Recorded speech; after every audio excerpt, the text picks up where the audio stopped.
Hi everyone, কেমন আছো তোমরা সবাই? আশা করি ভালো আছো আর আমিও ভালো আছি। সবাইকে জানাই গুড মর্নিং। আর এই দেখো আমি এখন রেডি হয়েছি, রেডি হয়ে যাবো হচ্ছে আমাদের ওই বাড়িতেও যাবো না, বেতাইতে যাবো। আর আজকে আমাদের হচ্ছে পিকনিক আছে, ওইখানেই যাচ্ছি বেতাইতে। তো খুব তাড়াতাড়ি রেডি হলাম।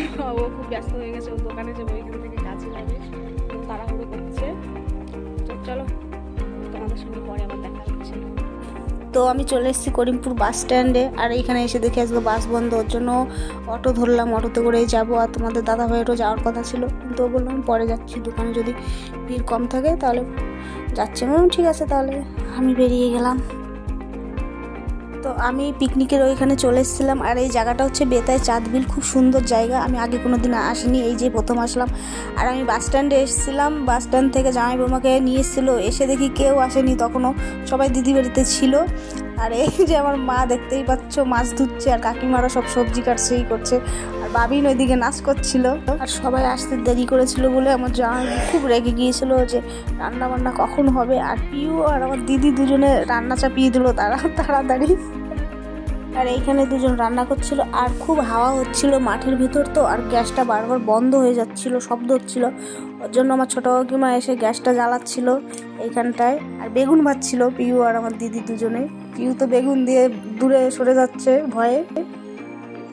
আর এইখানে আমি আর আমার মা গল্প করছিলাম, আর আমাকে মাংসটা পরিষ্কার করতে দিয়েছিল, হাঁসের মাংসটা মা আর আমি পরিষ্কার করছিলাম। আর এটা হচ্ছে আমাদের ফ্যামিলি পিকনিক, মানে আমাদের ফ্যামিলির সব লোকজন ছিল।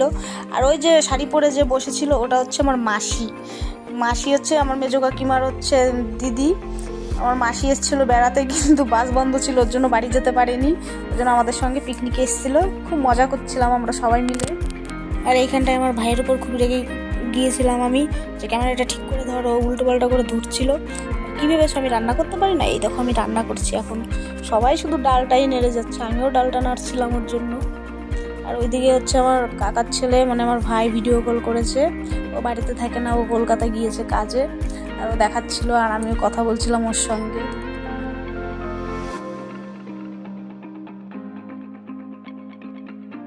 আর এই যে আমার মা সবাইকে হাই দেখাচ্ছে। আর এখানে অন্তিক, অঙ্কন, অনিক, ওরা সবাই খেলা করছিল। আর এই যে আমার দিদি এসছে, দেখো, ও দিদি এসেও কিন্তু ডালটাই রান্না করছে। আর দিদি অনেকটাই পরে এসেছিলো, কারণ অঙ্কনের পড়া ছিল, পড়তে গিয়েছিল, ওকে একবারে পড়ার ওইখান থেকে নিয়ে এসছে। আর এই যে ভাই ভিডিও কলে কথা বলছে, ভাইকে বলছি চিন্তা করিস না, তুইও আছিস আমাদের সঙ্গে। এই যে মাসি বসে আছে। আর ডাল রান্না হয়ে গেছে, দিদি এখন ডালটা চেখে দেখছিল কেমন হয়েছে।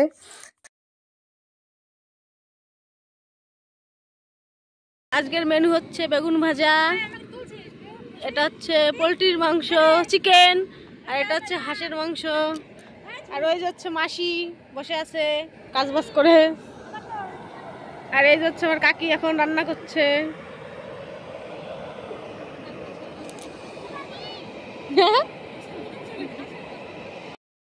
আর এই যে হচ্ছে বাবিন এসছে পিকনিকে, আর মেকআপের জিনিস নিয়ে এসছে। দেখো তখন কি কি নিয়ে এসছিস?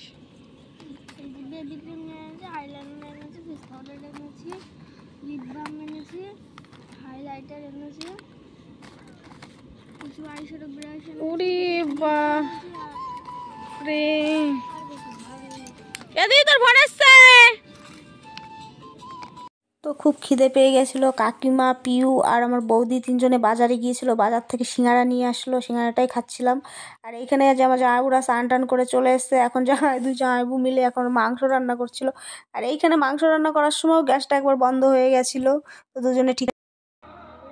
তো আমরা এখন চলে এসেছি দাদুর পার্কে। আর এই দেখো সামনে একটা পুকুর, খুব সুন্দর। আগে আমরা আসতাম এইখানটায়। তো তোমাদের দেখাচ্ছি চারিপাশটা ঘুরে, একটু পরে দাঁড়াও কটা ছবি তুলি, তারপরে দেখাচ্ছি। চলে আয় সামনের দিকে, এইখানে হাত দিয়েছিস, এখানে দেখা যায় না। তো এই দেখো এই পুকুরে এসেছি আমরা ছবি তুলতে সব। আর সামনে একটা তেঁতুল গাছ আছে, আমরা এখন ওই গাছে যাচ্ছি। আমরা ভূতের চুম খেতে, তেঁতুল চুরি করতে। আমরা পিকনিক করছি অনেক দূরে। আর এই যে যে জায়গাটা দেখতে পাচ্ছ, আমরা যখন টিউশন পড়তে আসতাম, 12-এ পড়তাম, আমি, পিয়ালি আর উজ্জ্বল কাকা, যেদিন পড়ানো হতো এই জায়গাটায় চলে আসতাম, এসে বসে থাকতাম আমরা তিনজনে। খুব মনে পড়ছিল সেই সব দিনের কথা। আর এই যে বাড়ির দিকে যাচ্ছিলাম, তখন রাস্তায় দেখি কি সুন্দর সর্ষে ফুল হয়েছে, ওর জন্য একটু ভিডিও করে নিলাম ওইখানটায়, খুব ভালো লাগছিল। আর এইখানটায় দেখতেই পাচ্ছ পায়ে ভাই ভলিনি লাগিয়ে দিচ্ছে, কারণ সকালবেলা ঘুম থেকে ওঠার সময় দেখি পায়ে ব্যথা করছে, কিন্তু হাঁটলে ব্যথা করছে না, যখন বসছি উঠতে যাচ্ছি তখনই ব্যথা লাগছে, হয়তো শিরার ব্যথা ছিল এখানে। ওই জন্য ভাইকে বললাম, ভাই একটু ভলিনি লাগিয়ে দে, ও লাগিয়ে দিল, আর আমি ডলছিলাম বসে বসে। সকাল থেকে 2-3 বার ভলিনিটা লাগিয়েছি, ওর জন্য ব্যথাটা কম ছিল, ওর জন্য আমি আসতে পেরেছি, নাহলে আসতাম না। ও বলছিল তোমার যেতে হবে না এই ব্যথা নিয়ে।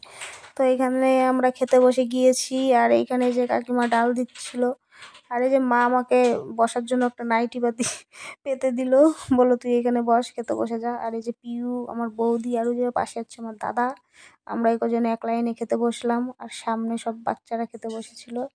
তো দিদি আর অন্তিক, দেখো অন্তিক সবাইকে খেতে দিচ্ছিল, আর দিদি এই যে ভাত দিচ্ছিল, আমি বললাম আমাকে কটা বেশি বেশি ভাত দে। দিদি আমাকে বললো যে কদিন খাসনি তুই, যে তোকে বেশি ভাত দিতে বলছি। আমি বলছি, আরে খুব হেঁটেছি তো, খুব খিদে পেয়ে গেছে। আর ওই যে অনেক ওরা সামনে বসেছে, আর অন্তিক দেখো ডাল দিচ্ছে, আমাকে বলছি কি দেবো ডালের, আমি বলছি, ডালের আবার কি দিবি, ডালই দে তুই। আমাদের অন্তু দেখো কত বড় হয়ে গেছে, এখন সবাইকে খেতে দিচ্ছিল ও আগে, ও বলছে আমি পরে খাবো, সবাইকে খেতে দেবো তারপরে। আমি বলছি বাবা, নে তাহলে তুই দে খেতে সবাইকে, আমরা খেয়ে খাই, তারপরে তোকে আমরা খেতে দেবো। বলছি ঠিক আছে। তো এইখানে খাওয়া দাওয়া হয়ে যাওয়ার পরে সন্ধ্যা লেগে গিয়েছিল, আর আজকে আমার দিদি বাড়িতে থাকার কথা ছিল, কিন্তু আমি থাকিনি। আমি বলছি আমি যাই, ওই বাড়িতে যাই, মানে আমাদের বাবার বাড়িতে যাব, ওইখান থেকে কালকে সকালে করিমপুর বেরিয়ে যাব। আর এই যে সকালবেলা মা দেখি রান্না চাপিয়ে দিয়েছে, আমি বলছি আমি বেশিক্ষণ থাকবো না, 10টা-12টার ভিতর বেরিয়ে যাব। ওর জন্য মা মাছের ঝোল, ভাত, এইসব রান্না করেছিল, ডাল, আলু ভাজা, এইসব কি করেছিল। এই যাচ্ছে আমার বুনু, আমাকে জোর করে বাড়ির থেকে ধরে নিয়ে আসলো খাওয়ার জন্য, বলছে খাও তুমি আমার সঙ্গে খাওয়া। আর ওর জন্য এই যে সয়াবিন ভেজে রেখেছে আর শাক ভাজা, ও ঝাল খেতে পারে না, আর ও আমাকে খাইয়ে দিচ্ছে।